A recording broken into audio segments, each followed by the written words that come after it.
Hi, genius. I don't know if I'm too far or not far enough. I think the signal's good here. Anyway, it's not about me looking sexy. We're talking about.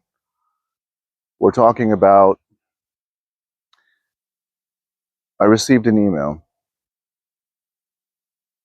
What do you mean your personality creates your personal reality? It can't just be your personality. It's about the things that happen to you, and it's about who you have become with all the trauma. No. No. Why do I say no? Because I'm a genius. But let me explain further. Watch. The one day I don't bring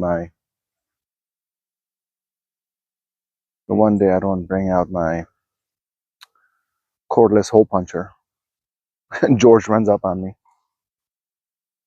I'll hear a splash. I'm fine. Okay, let's talk about personality. How could it be even possibly true that your personality can create your personal reality? Okay. Now we're going to get into our think box, right? That's where we play with our analytical mind. We understand things so that when we get into our play box during our meditations, we leave our analytical mind in our think box and we get into our play box completely mindless, so we can become nothing. That way we can become everything. We can get into no time, so we can be in every time, and we can get out of space, so we can be in all space at the same time. Pure love, pure consciousness. That's who we are. That's who we are made. That's what we are made of. 0.001% of us is actually matter. And that seems to be our reality, and we just keep sleepwalking through it. So there are three components that makes up your personality. What are those three components?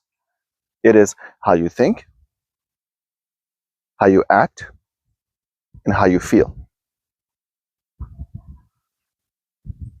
When you're acting, the way you act, the way you feel, impacts your thinking. It's a trinity. It's a trinity, and everything affects everything within that trinity. How you think affects how you feel. And both of those combined affects how you act. They determine your actions. And your actions then have this feedback loop of how you think again and how you feel again and how you act again. And there's just this thing that is happening in the background that you just don't see, because you might be a sleepwalker. You're running on subconscious programs. And I'm going to just check, make sure I'm recording. I'm doing it from the back of the phone today, because front of the phone I realize the quality is horrible. So I hope you guys understand this makeup of personality, how you think, how you feel, how you act.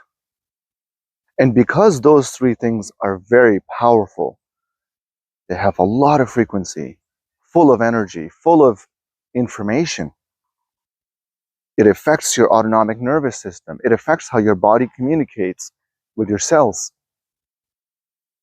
which then impacts your genetic makeup, your genetic destiny. How does your DNA, when it uncoils, figures out which gene expressions to focus on? What would your phenotype look like?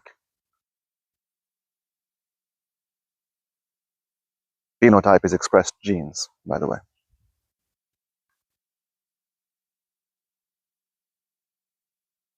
We don't use most of our genes.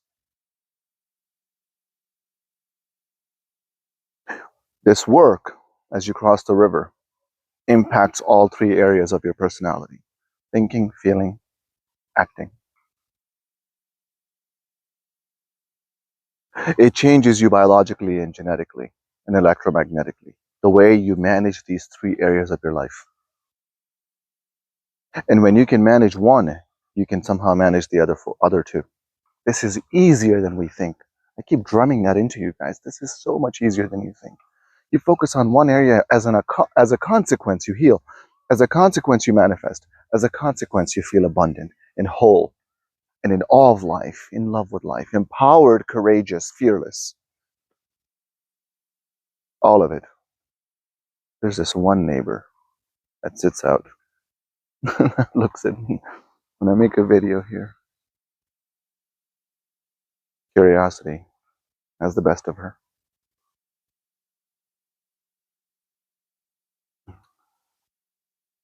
I love this place. Isn't this the best backyard ever? So, when I say your personal reality is determined by your personality, I'm just simplistically saying the fact that your personal reality is affected by how you think and feel and act. And they feed on each other, and they impact each other, and they inspire or discourage each other, and they create this beautiful field or ugly field, whatever you are. If you think you're a victim, you're going to be attracting victims. If you think, there's what was this famous quote that I'm not thinking about, which is,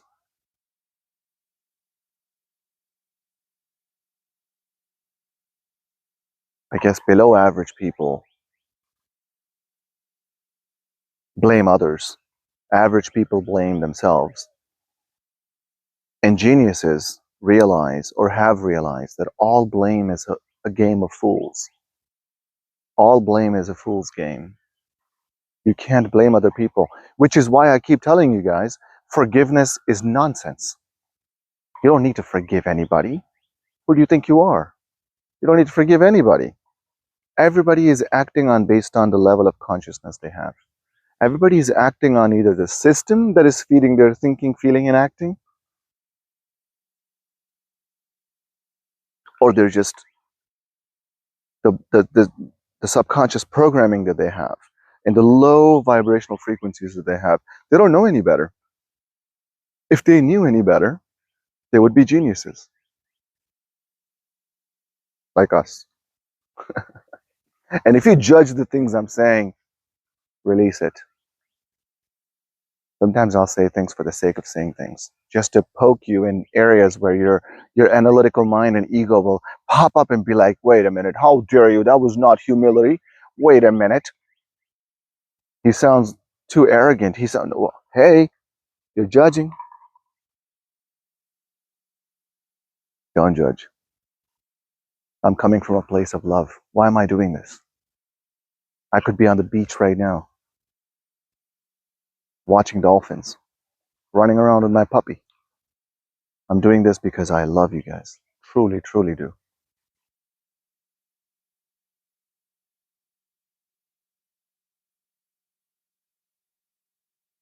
I had such a beautiful dream last night.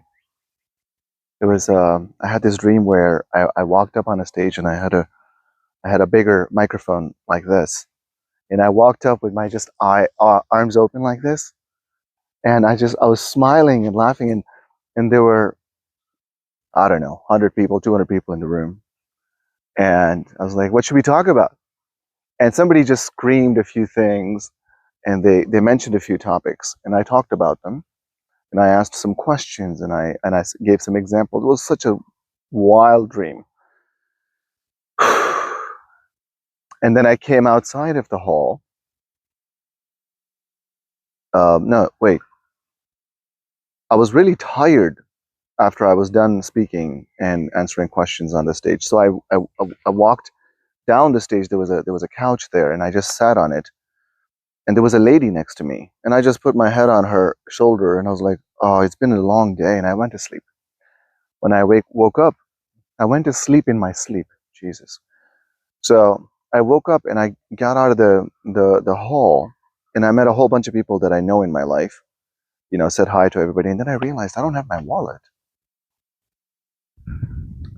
And I just had that moment in my dream where I just put my hand on my chest, and I just told the higher power, "Can you just bring it back? I don't know where my wallet is. Can you just bring it to me?" And I walked back into the hall, and I was talking to people across, because apparently I knew everybody. And And I checked all my pockets many times just to make sure that am I man looking or am I really looking? I don't know if everybody that's watching knows what man looking means. Look it up. So I knew I wasn't man looking. And then while I was talking to somebody, I just put my hand in my pocket like this, and my wallet was there. And I just smiled, my eyes widened up, and I just knew in that moment my higher power just brought the wallet to me and put it right back into my pocket. And by the way, these moments happen to me in real life too. These moments happen to me while I'm awake. This doesn't just happen to me in dreams. This happened to me in real life before it started happening to me in the dreams. And it was just a lot more happened in the dream. And I've been having unbelievable dreams. Very fulfilling dreams, you know. Your personality, the way I described it earlier before I went on my dream rant, this is how it affects your personal reality, because your personal reality is a reflection of your inner world. And how you think and how you feel and how you act designs your inner world by default. You don't have to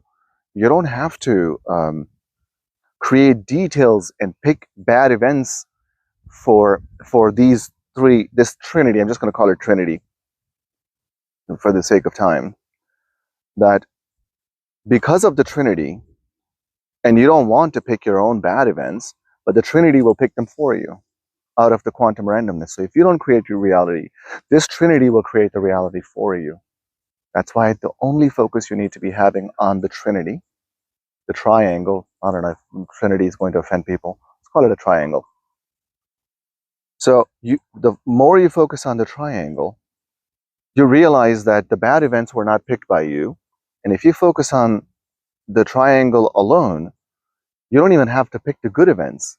And the good events will just surprise you after surprise you after surprise. It'll just be a beautiful ride of surprises and people that are on your path. And something went in my eye. And Jesus, she like sits there and just drinks her wine and looks at me. She's sweet. She's sunbathing just like me.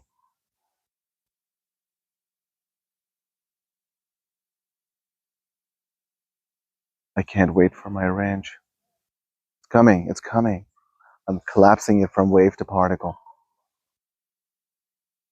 Yes.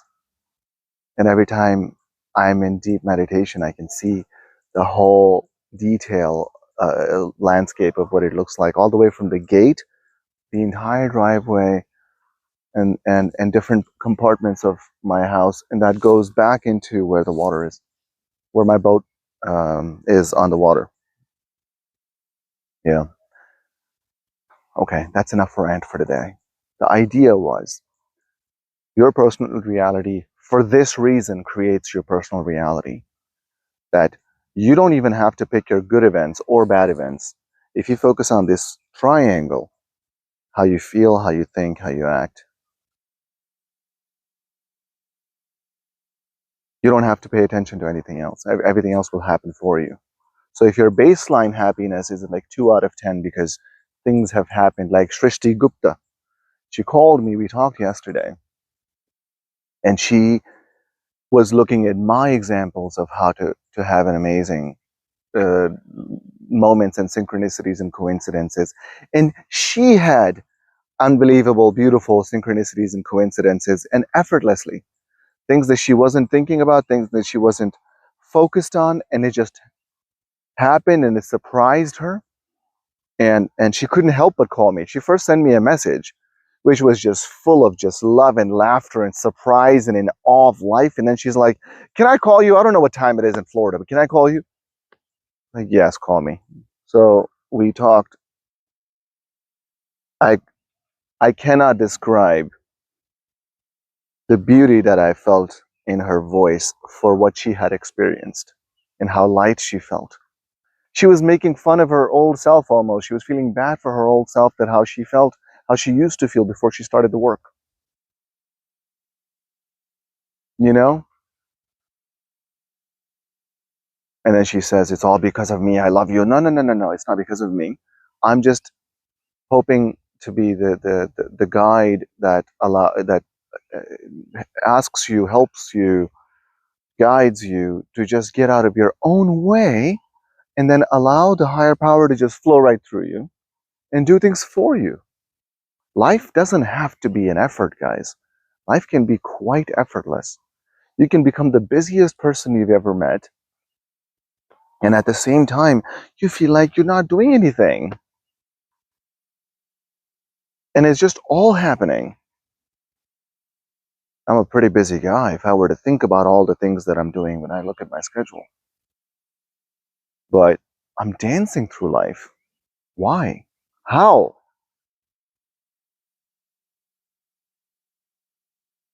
Give me your comments, thoughts, and questions. I love you.